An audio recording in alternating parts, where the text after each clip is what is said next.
शुभ बिहानीको नमनसँगै मेरो गुरीलाई फ्यामिलीलाई मेरो फर्स्ट भ्लगमा स्वागत छ।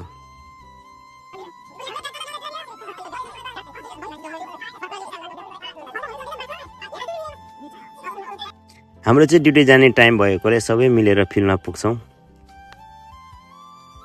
हाम्रो काम चाहिँ कस्तो छ भने हजुरले देख्नु भएको चाहिँ पुरै स्याउबारी हो हैन। हाम्रो चाहिँ स्याउ टिप्ने काम हो। हामी सबै मिलेर फिल्डमा पुगिसकेको छौँ। फिल्डमा त पुग्छौँ तर हाजिर त गर्नै पर्यो स्याउ टिप्नको लागि हैन। हाजिर नगर त स्यालेरी आउँदैन। हामी चाहिँ हाजिर गरेर टक्क अब त्यसपछि हामी चाहिँ सट्ट निस्केर हामी यस्तरी बगी लिएर टक्क हामी स्याउ टिप्नको लागि जान्छौँ रेडी भएर।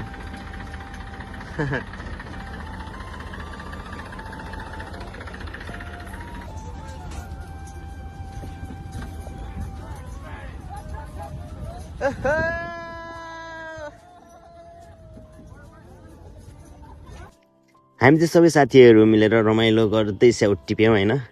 अब रमाइलो त गर्नै पर्यो नत्र त अल्छी लागिहाल्छ हैन। सबै साथीभाइ मिलेर सबै रमाइलो गर्दै स्याउ टिपे। खाए पनि कति खाए खानै पर्यो, टिपेपछि त खानै पर्यो। भन्छ नि म काट्नेले हात चाट्छ भनेर, त्यस्तै हो। अब खाना खाने टाइम हुन्छ। खाना चाहिँ हाम्रो यस प्रकारको रहेको छ हैन। सिर्फ पिठोको परिकार।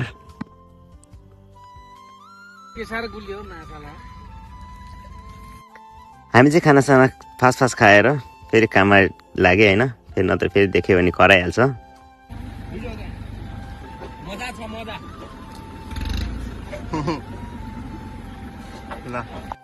हामी चाहिँ स्याउ खाँदै रमाइलो गर्दै आफ्नो ड्युटी सकाएर घर फर्किन चाहिँ ट्र्याक्टरमा चढे। ट्र्याक्टर त के भन्नु अब हाम्रो बगीमा सबैजना बगीमा चढे। फाइनल्ली हामी रुम नजिकै नै आइपुग्यौँ। सबैजना पालै गरेर ओर्ल्यौँ अनि म पनि बिस्तारै ओर्लेँ। फाइनल गाइस हामी चाहिँ कामबाट फर्किसक्यो हैन। ल हाम्रो थार चाहिँ त्यही हो, काममा जाने कामबाट आउने हाम्रो थार।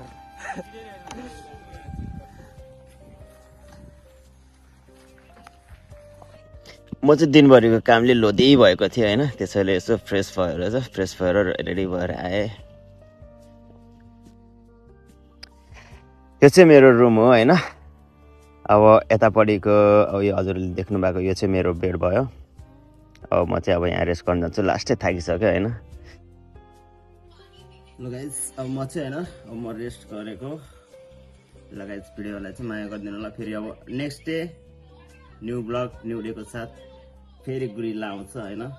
सब मेरो गुरिल्लाले सपोर्ट गरिदिनु पर्यो है त। ल माया छ सबैलाई।